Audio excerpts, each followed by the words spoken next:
te tsumana ko pēhā matura ta ko wai ta ko mo te pe pai ko ta ki te po te kani pēhā ko te te te po te nui no tāta ka te mohi ki te re ne kaya ko te hia hia ki roka pākea e tahi wāhi o ape tui ko tai wake ne pa hua wana me te male ki te kawa wākana tai wake ne kai hea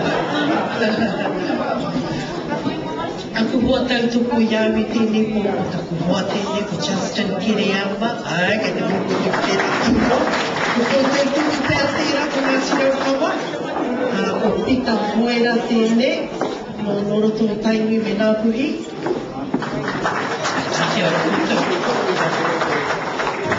hei tīmata pēr nā puhi tēne po e rua aku tau ka rongoa hawi tēnei waiata nā taku whaia hawi i ako ki tēnei waiata a kini pēr tini tunu waiata puri uri waiata puri uri tēnei nā taku koraua i ako ki taku whaia ane tuatua o tina ngā nei ako haki tēnei waiata nā kaiuka tēnei waiata taku kō waiata puna taku moio ne tēnei i rungu kōrero hao tēnei waiata he karakia e whāna ki te aho nā manu e re haere ana i te wā te hara mai he marana ana ko te mi waiata i a mai ui i rā kōrero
waiata I runga hau. Te kautau a hau e runga ne I roto ahi treia.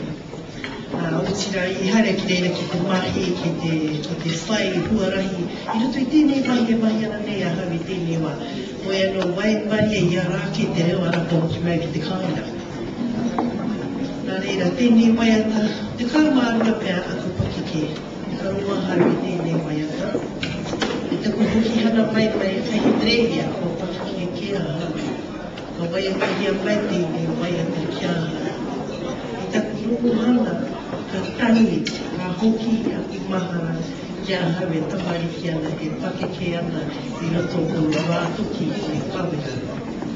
Tēnei waiata, he waiata rungu ui, he waiata hana. A tahi ka kia tēku taku whāia, e mā, e te hia I te waiata. Nā waiata nei, nā taku tira. Kei te hia